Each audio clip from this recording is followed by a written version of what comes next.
Iran దాడిలో కూలిపోయిన US jet fighter pilot ని అమెరికా రెస్క్యూ చేసింది. దీంతో తమ సైన్యాన్ని అమెరికా అధ్యక్షుడు ట్రంప్ ప్రశంసల్లో ముంచెత్తారు. ఇలాంటి ఆపరేషన్ అమెరికన్ సైన్యం చరిత్రలోనే అత్యంత సాహసోపేతమైనదిగా తెగ పొగిడేశారు. ఇంతకీ ఈ ఆపరేషన్ ఎలా సాగింది? Let's have a look. Pilot is safe and sound. Iran కూల్చేసిన ఫ్లైట్ పైలట్ సురక్షితమంటూ ట్రంప్ ప్రకటన. పోయిన పరువు కాస్తైనా కాపాడుకునే ప్రయత్నం. అమెరికా హిస్టరీలోనే అత్యంత సాహసోపేతమైన ఆపరేషన్ అంటూ ట్రూత్ లో గొప్పలు.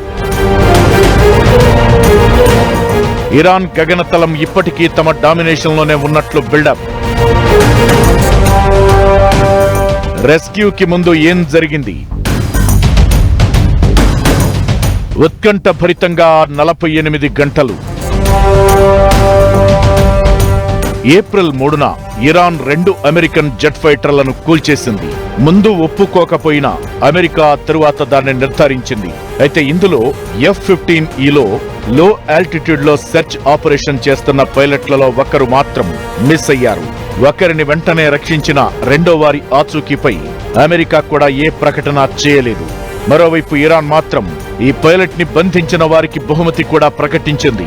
ఇరాన్ కి సదరన్ వెస్టర్న్ ఏరియాలో ఖుజస్థాన్ ప్రావిన్స్ లో పైలట్ పడిపోయినట్లు తెలిపింది. దీంతో ఆ ఏరియా దిశగా ఇరాన్ బలగాలు స్థానికులు కూడా పైలట్ ని పట్టుకోవడానికి బయలుదేరారు. అసలు ఇలాంటి ఆపరేషన్స్ నిర్వహిస్తున్నప్పుడే ఏ దేశపు పైలట్లకైనా ప్రత్యేకమైన శిక్షణ ఇస్తారు. అందులోనూ అమెరికాకి చెందిన ప్రతిష్టాత్మక యుద్ధ విమానాలను నడిపేవారికి మరింత ట్రైనింగ్ ఉంటుందంటారు. ఇక్కడ ఈ స్ట్రైక్ ఈగిల్ ఫైటర్ బ్యాచ్ కి బ్లాక్ ప్యాంథర్ గా పేరు. ఈ పైలట్లకు ముందుగా తమని ఏదైనా ఇన్ఫ్రారెడ్ వెపన్స్ లేదంటే క్రూయిజ్ మిసైల్స్ వెంబడించినప్పుడు ఎలా వ్యవహరించాలో ట్రైనింగ్ ఇస్తారు.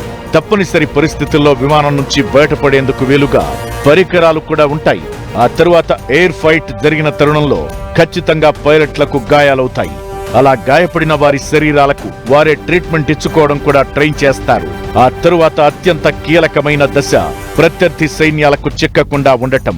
అంతేకాదు తిరిగి తమ సైన్యానికి తాను ఎక్కడ ఉన్నది లొకేషన్ షేర్ చేయడం చాలా కీలకమైన దశ.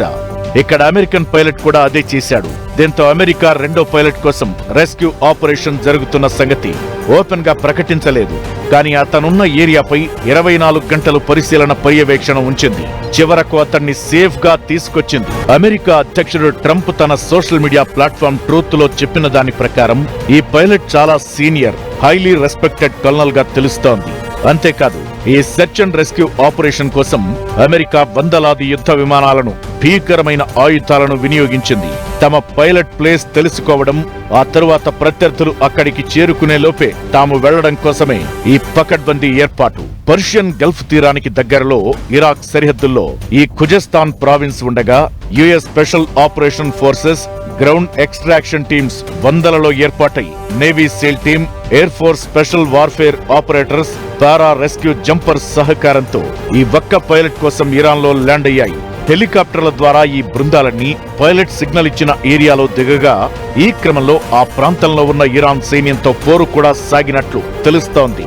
ఈ మొత్తం ఆపరేషన్ ని joint special operations command coordinate చేసినట్లుగా కూడా అమెరికా రక్షణ శాఖ చెబుతోంది.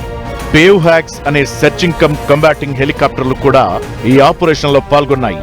మొత్తం మీద తమ 2 పైలట్లను అమెరికాలా సేఫ్ గా తీసుకురాగా ఈ మేజర్ ఆపరేషన్ లో పాల్గొన్న వారిలో ఎవరికి ఎలాంటి గాయాలు కూడా కాలేదని పెంటగాన్ ప్రకటించింది.